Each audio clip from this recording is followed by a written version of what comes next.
Baby is farting. Damn, hey guys, it's your girl Jess. Welcome back to my channel. Long time no talk. Ella es la reina, tiene lo suyo y no envidia nada de nadie. I'm here today with a labor and delivery story time for my first pregnancy and hopefully only pregnancy, because trust and believe I don't want no more kids after this. But grab yourself a snack, grab yourself your coffee. If you're getting ready, set your phone up and listen to me talk. And let's just chit chat for a little bit, because I've been wanting to share this experience with y'all. So now that I've had the chance and I am home, I am ready to share with y'all. So let's go ahead and just get right into the video. I don't even know where to start, but I'm gonna give you a little background on the pregnancy first and finding out when I was pregnant. Let me carry baby because she's gonna get a little. I found out I was pregnant October 30th. And I remember I had gone to HB and I bought 2 pregnancy tests, and sure enough I took them and I was pregnant. So October 31st, which was a Monday, yes, on Halloween, me and my cousin, we went to the clinic and they told me that I was 4 weeks and 5 days, and I made my cuentas, you know, hice mis cuentas, and I was like, oh my gosh, like how, what the heck. Well, I mean, shit, I remembered how, but I was like, what the heck? Like, that was supposed to be a goodbye, okay? I was done. It was over. And there we go. I was pregnant. So, obviously, I was not with a baby daddy. So, I let homeboy know. He was very excited, and he actually had told me that he had been getting some of the symptoms or whatever. Like, he had said that he was very nauseous and that he had been having a lot of cravings. I don't know if it's true. The baby daddy will also get, that the baby daddy will also get some of the pregnancy symptoms, but my mom told me that's how my dad was. So, okay, that happened. Found out I was pregnant. I was 4 weeks, 5 days the next day when I went to the clinic to go check. And so they told me that my due date was June 30th. That's all I'm gonna say of me finding out that I was pregnant. So let's go into the actual labor and delivery part. I had my baby July 4th, so let's go ahead and talk about how one thing led to another. So I actually wrote down some notes on here because I wanted to make sure that I touched with y'all not every detail, but as much detail as I could. So my due date was June 30th. My mucus plug had came out June 29th, and I did my research and I had looked up on TikTok how, like, sometimes when your mucus plug comes out, it could still be like 3 weeks or 2 weeks until you have your baby, or other times it is a sign as like early labor, meaning that in 2 to 3 days you can have your baby. In this case, I had my baby 4 days, 30th, 1st, 2nd, 3rd. I had my baby 4 days after my mucus plug came out. And I do want to say that one of the main things that helped me maintain my calm and relax during this whole process of actually, like, during labor and delivery is definitely keeping an open mind. You have to keep an open mind that it is a different experience for everyone. Like my mom, I could ask my mom, I could ask my grandma, I could ask my tia, I could ask my cousins how their delivery went. I could see a whole bunch of TikTok videos over labor and delivery, over their experience, but you have to keep in mind that is their experience. This was my first pregnancy, and so I didn't know what to expect. Obviously, no matter how many videos you watch, how many story times you hear, you're going to have your own experience. That is what helped me maintain my calm during labor and delivery. You don't want your anxiety or just you being nervous lead to something else during your labor and delivery. So definitely keep an open mind. So the week prior to me giving birth, to the week that I gave birth, I had my 39-week appointment, and that was on a Tuesday, I believe so. And so the doctor checked me, you know, he looked down there, and he told me that I was 1 centimeter dilated. And I was so like, it was such a, I don't know whether to be proud that I'm at least 1 centimeter there, and you know, my cervix has softened up, or to be like disappointed because I was only 1 centimeter dilated. So whatever that happened, I was like, whatever, okay, at least I'm a centimeter dilated. Because the week prior to that, the appointment prior to that appointment, I hadn't dilated at all, and he told me my cervix was softening up, but I hadn't dilated any. So on this 39-week appointment, I was already dilated that 1 centimeter.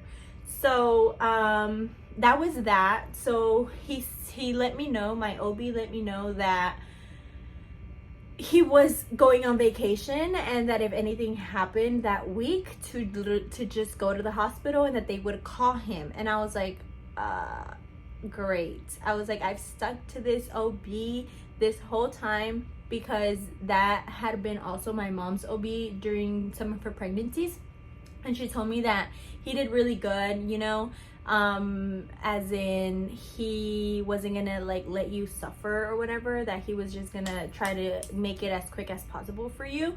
But yeah, so I had stuck with him for that reason, and come to find out, he wasn't even gonna be there. Well, I didn't know he wasn't gonna be there, but he didn't end up being there because whatever. Anyway, so he told me like if anything happened that week to just go to the hospital. That was on Tuesday, and then I turned 40 weeks on Friday. So my due date comes, and baby K wasn't here yet, obviously. He was taking his sweet time, and my stomach never dropped. I felt the baby super low. His head was low. His head was really low, because that's what my doctor would tell me. But my stomach never dropped. And when he was born, it all made sense, because he was a long baby. So just something to keep in mind. Like if you think that, oh, I'm not gonna go into labor because my stomach hasn't dropped or whatever, that's not something to rely on. Again, everyone has their own experience. June 18th, I had gone to the river. We did a lot of walking, a lot of swimming. I was over here doing freaking yoga underwater and shit. Like, I was trying to do anything possible to induce my labor, or to help induce labor, but this baby just wasn't coming out. So then June 21st, I went running, and I even did hills.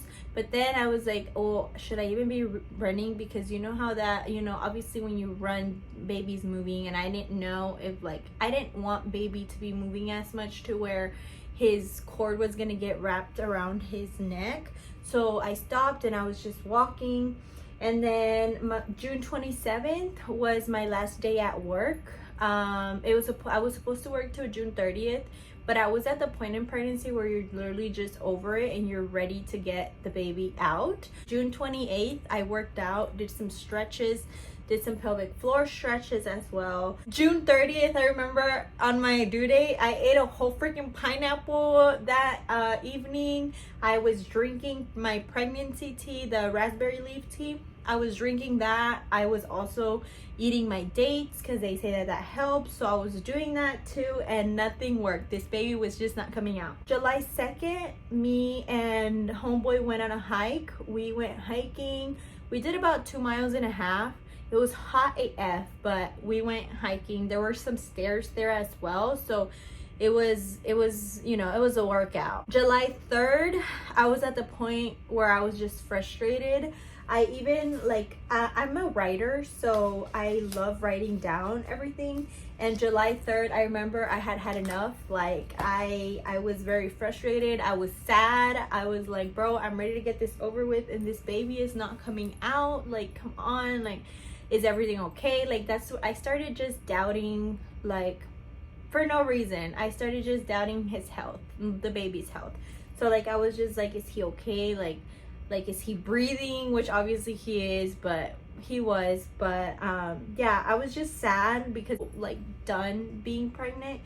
So that was July 3rd. So that night when homeboy got here, he noticed that something was wrong, and I let him know, like, I'm just tired. Like, I started crying, and I told him, I was like, I'm done being pregnant. Like, I want to get this over with, and baby's not coming out. Like, am I doing something wrong? I'm trying everything. I'm bouncing on the ball. Like, I'm doing everything that I can, and this baby's not coming out. Like, I'm already 40 weeks and 3 days.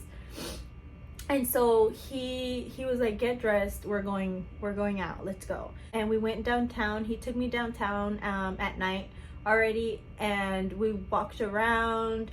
I live in San Antonio, Texas, so we went downtown, and there's like the horses that like take you around and stuff, like in the little carrito.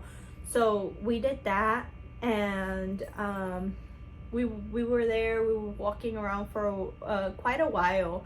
And then we picked up something to eat. When we were picking something to eat, it was already like around 11 p.m. and I felt pressure in my lower back. So I let him know, like I told him, I was like, what if he comes tonight? And he was like, he might. And I was like, I think so. I was like, because this hurts. I was like, my lower back is starting to hurt. So we ended up getting food, and I didn't even end up eating half of my food. We got home, I showered, I laid down, and I couldn't sleep that night. Because like I was with the sensation that like, oh my god, baby's coming, or oh my gosh, baby can come at any time, I kept waking up throughout the night. So at around contractions, mind you, I didn't know they were contractions, started at around 4 a.m. Again, this was already July 4th. Currently 6:12, and I keep getting woken up because I want to say it feels like cramps, like very strong cramps, but I don't know if it's Braxton Hicks. I've been having them since 4 a.m. It's 6:23. And now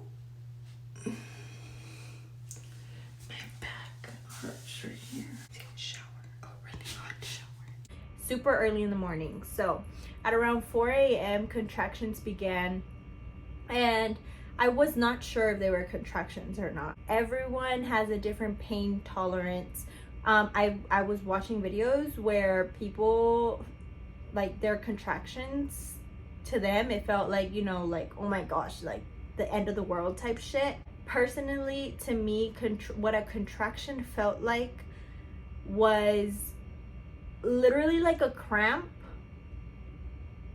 a super tight cramp, and like if you wanted to poop, but it wasn't like horrible I want to die type thing, you know. I started timing my contractions. I'm gonna go ahead and insert pictures now of how my contractions were. I just used an app. I'm pretty sure you can use, I just went on the app store and put contraction timer, and that's what helped me time the contractions. So every time I would get a contraction, I'd press. And every time it'd be over, then I'd press it again. And it just times it for you. I was getting them really like constant after a while. So at around 8:40 a.m., we arrived at the hospital. They asked me questions. They had me, you know, who's your OB, whatever. At around 9:50 a.m., I was already dressed and in the room, laying down in my labor and delivery room. The lady came to check on me, or the nurse, whatever, and I was at 9:38 a.m. I was 5 centimeters dilated already. So I was like, bro, is this gonna go by fast then, since I'm already 5 centimeters? So I called my mom. I told her, I was like, hey, I'm 5 centimeters dilated. If you already want to come, then you can. And it was only gonna be her and homeboy in my delivery room. The journey began. I thought that it was gonna go by fast, but it didn't. At 9:38 a.m., like I said, I was 5 centimeters dilated. I got my epidural at 7 centimeters. Now, I don't know why, but before getting the epidural, I started shaking. And I don't know, like I couldn't stop shaking. I wanted to. I tried to control myself. Like I remember I was like, I'm sorry, like I don't mean to be shaking. It's just that, I don't know, maybe because I was nervous. I don't know. It wasn't painful for me, the epidural. It just simply, like, it was just like a shot but with a lot of pressure, I guess. So it wasn't bad. After I got the epidural, I was straight chilling. I fell asleep for a while. They continued to check on me. At 2:54 p.m. they checked me and they told me that I still had 2 centimeters more to go. So I had already dilated 8 centimeters. So I thought that it was gonna go by fast. I fell asleep, I remember, and I think I woke up at like 4:30, if not 5. And so my nurse, I called her, but she said that she was gonna have the OB check me, which wasn't my OB. He didn't end up showing, it was somebody else. So she had said that she was gonna have me check, that she was gonna come back at 6 because she had gone out or she was doing something. So she was gonna have her check me. So we waited. 6 p.m. came by and she never showed up. So I was like, okay. And then I think she showed up maybe at like 7:30, 7:40, and she checked me and I was 9 centimeters dilated, 9.5. I just needed a little bit more. So she just told me that she was gonna put me on Pitocin. So she put me on Pitocin for that last centimeter, and that was at around like 8 o'clock maybe. So then at that time I was feeling some pressure already, and I didn't know why. I was like, why? Like the epidural, like what the fuck, like is it not doing its job? But mind you, I felt the pressure in my lower back, not down there. Like I couldn't feel my legs at all. I tried to do, she said I wasn't ready to push. So they picked up the bed, you know, they have you laying down like this. She picked up the bed literally like this. I was straight, and she was like, I'm gonna have you like that for a little bit. And so she said that she was gonna come back within an hour, and I was like, you're gonna have me like this for an hour? I looked at her crazy, literally. And then I think what you call her is your doula, like the nurse that is constantly, you know, checking in on you and stuff like that. Not checking, well, yeah, checking your vitals and just checking how you are. I don't know if it's a doula or I don't know what it's called, but the nurse that's constantly checking on you, yeah, I love her. She was literally, oh my gosh, she was amazing. And I think that's why I remained calm throughout the whole like labor and delivery, because of her. But anyways, she told me when she saw my face that I made whenever they told me that they were going to be back to check on me within an hour, she told me, she was like, I'll be back in 30 minutes and I'll check you, and if you're ready, we'll do some practice pushes. And I was like, oh my god, 30 minutes. Those were the longest 30 minutes of my freaking life. At around 8:40, my nurse came in, like the lady that was constantly checking on me. She came in and she had me do some practice pushes. And then my OB, or the OB, ended up getting there at around 9 p.m. So I kept doing the practice pushes, and then I got really frustrated. And so basically I got very frustrated. At first I was good trying, but I was pushing wrong because you cannot feel anything. So I was like, bro, how am I supposed to push? Like how? And they were like if you're pooping, literally. But you don't feel anything, so I didn't know how to push. So at first, like, I was pushing with my face, and I was just like, every time that I felt myself pushing with my face, I would stop and I would do it the right way. But like, it's such a like, it's so weird because you literally cannot feel anything, so you don't know how to push. They did tug of war, which is where they have you pull. They literally wrap a blanket, and me and the nurse that was in charge of me, we pulled on that. So literally they would have me push and pull on that to help me push the correct way. So we tried that for a while, and still nothing. Like I would be, they were able to, no, it was good. They were able to see the baby's hair, and they were like, come on, you got it, blah, blah, blah. But my vagina was too small. So what they had to do, because she also tried the OB was trying to do the vacuum to where like she helps you like suck the baby in a way, you know, so that he can come out. My vajayjay was too small, and baby's head was not gonna fit. So what they had to do was I think what it's called, it's an episiotomy. I think that's what it's called. Basically what it is, it's a cut made at the opening of the vagina to make it a bit wider to help baby's head come through. So that's what she did. She had to cut. So I didn't tear, but she did cut. And once she did that, you know, she was able to help me with the baby. And at 10:42, baby K was born. So it was at around maybe like 10:30, I was already ready. Like I was ready. I was so frustrated que ya dije, ya que me rajen. Like ya no quiero seguir pujando. Like just take this baby out of me. I'm done because I can't push. I don't know if I'm pushing right or if I'm not pushing right. Like I'm tired. Just give me a freaking C-section. But before I said that, like the OB was very patient, obviously. I looked at her like, bro, what the, like, I'm trying, like, you're telling me to push like I'm pooping, and that's what I'm doing, or that's what I feel like I'm doing, but obviously I wasn't doing that. I did poo-poo twice, and homeboy saw everything. Homeboy held my legs. He was there with me through every step of the way. Like, shout out to him, because he told me, he's like, it's a different type of support, you know.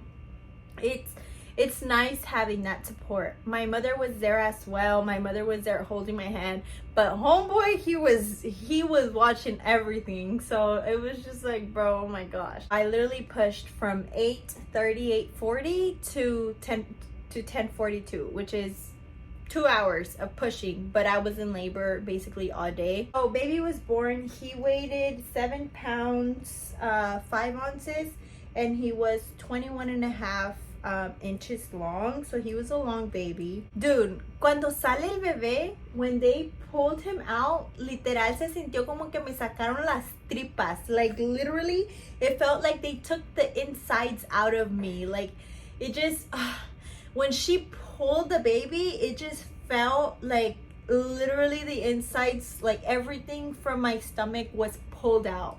Like it is amazing. And I started crying, obviously, because it is crazy. Like I told them, I was like, y'all are like fucking lifesavers, y'all are amazing. I was like, I was so in shock porque the whole giving birth, like it's just amazing. Like it's a crazy experience.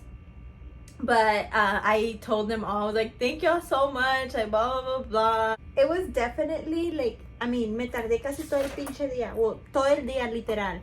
My biggest tip for you if you're going into labor is keep an open mind. You're going to have your experience no matter how many story times you watch. So you've got to keep an open mind. That is definitely my biggest tip to you. Just how my experience went. I just wanted to share it with y'all. And now I have a baby. He turned 1 week old yesterday, so I am 1 week postpartum, about 1 week postpartum already. It was just an experience. Well, whenever I got home, my only pain, literally nomás se siente como que te duele la cola, like your butthole is hurting. That is literally how I felt. That was literally the only pain that I felt. In my vagina necessarily, I didn't feel any pain. They were just sore, you know. 1 week postpartum, I feel good. I'm still taking ibuprofen. I'm taking a stool softener and my prenatal. So I mean, obviously I'm still wearing my pads. I definitely recommend the dermaplast. They give you everything at the hospital. Well, at least at my hospital they did. So I didn't have much, and even though I did buy some of the Tux healing pads myself, they provide you some at the hospital, or they provided me with some at the hospital. Also with like dermaplast, they provided me with some, and I still have some now. They also give you ice packs. I mean, they give you a whole bunch of things, so it was great. Right now I just feel a little bit more like, the only pain that I might feel every now and then is just in my butthole. Well, it feels like it's in my butthole, but it's not. It's because of the cut that they had to do. But other than that, I'm so happy to be able to have a healthy baby with me. I'm happy to be good and healthy myself. I cannot wait to get cleared for working out and everything, but as of right now, estamos en la cuarentena, you know, we are recovering. So that was my experience, my delivery, my labor and delivery experience. Now I'm here with my baby at home. I just wanted to you know, come on here and share my experience with y'all, because it is definitely a journey. So yeah, I mean, if you stayed to the end of this video, thank you. I will be uploading more, hopefully more content. Follow me on my TikTok. I'm definitely more active on there. My TikTok will be on the screen somewhere. Follow me on Instagram. You can add me on Snapchat. I barely post on Snapchat, but I'm mainly on TikTok if y'all want to stay, you know, up to date with me and stuff like that. That was my experience. Here's baby. It looks like his dad. I'm super, super grateful that I was able to have a healthy baby and that everything went fine, that everything turned out fine after everything. So yeah, this is my baby. So grateful for my baby. But I hope that if you are going into labor or if you're planning your pregnancy or anything like that, that everything turns out great for you. Again, this was my experience. You're going to have your own experience. So keep your open mind. Follow me on my socials. Like I said, I'm mainly on TikTok, but follow me on TikTok, add me on Instagram, add me on Snapchat, and stay tuned for the content coming up. Hope y'all enjoyed, and I will see y'all on my next video. Bye guys.